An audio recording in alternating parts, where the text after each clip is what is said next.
को लागि अफर ल्याउँदै छु।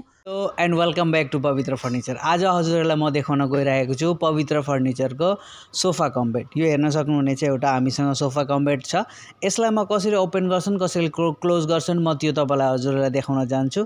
त्यसको बादमा यसको भित्र हामीले के मेटेरियल हालेको छौँ, के हामीले प्रोडक्ट युज गर्छौँ, कस्तो फर्म युज गर्छौँ, कस्तो काठ युज गरेछौँ त्यसको विषयमा पनि म भन्छु। फर्स्ट अफ अल म तपाईँलाई यो कसरी ओपन हुन्छ र कसरी क्लोज हुन्छ म त्यो एकपल्ट देखाउन गइरहेको छु। हजुरले हेर्नुहोस्।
यो भयो तपाईको 3 फोल्डिङ।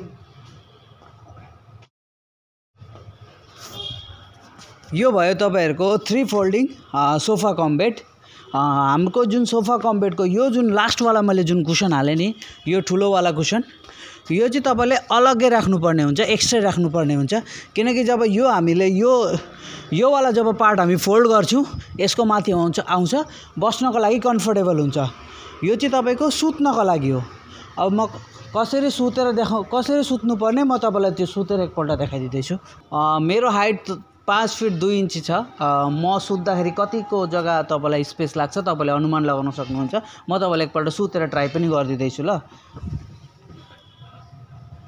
हुँदाखेरि तपाईको यो कुशन लगाएर पनि म एकदमै कम्फर्टेबली सुत्न सक्छु। यहाँ एकजना मान्छे सुत्न सक्छन् हैन, मेरो अर्को बगलमा अरु एकजना मान्छे पनि सुत्न सक्छन्। मैले सु लगाएको छु भनेर मैले ओपनली अरु कम्फर्टेबल नभएको हो। यतिको स्पेस चाहिँ हुन्छ तपाईलाई, एकदम राम्रो स्पेस छ।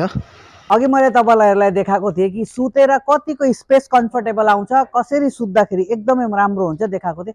अब म तपाईलाई देखाउँछु हामीले यसलाई क्लोज गर्दाखेरि चाहिँ तपाईको बस्ने स्पेस कति हुन्छ, कसरी कम्फर्टेबली बस्न सक्नुहुन्छ हो त्यो तपाईलाई म देखाइदिँदै छु। यो हाम्रो मैले जस्तो कि तपाईलाई अघि भनेको थियो यो एउटा स्पेस, यो जो एउटा कुशन हुन्छ त्यो चाहिँ तपाईले अलग नै राख्नुपर्छ। यो चाहिँ एक्स्ट्रा अलग नै बस्छ। म तपाईलाई यो देखाइदिँदै छु। प्लस यसको कुशनहरु हटाउनु पर्यो तपाईले।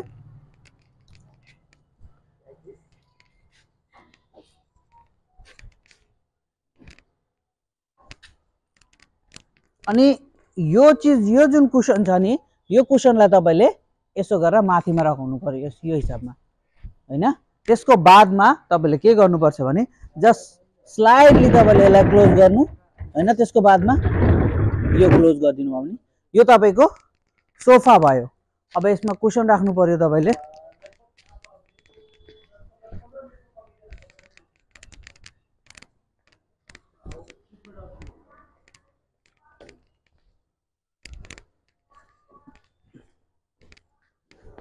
यो अब तपाईको भयो सोफा।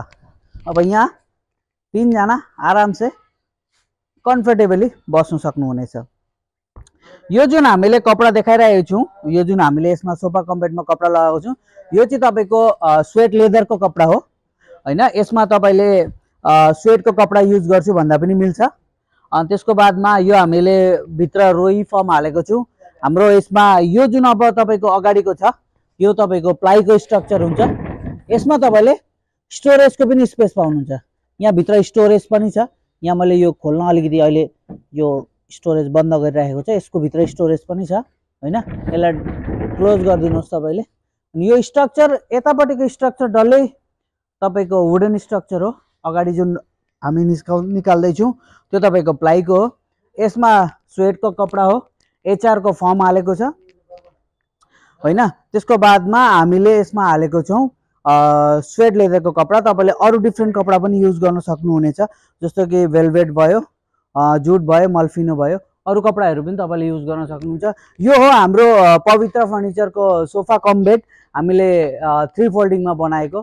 तपाईँले अर्डर गर्न सक्नुहुन्छ हाम्रो पवित्र फर्निचरमा, हाम्रो नम्बरमा 8906909040 मा।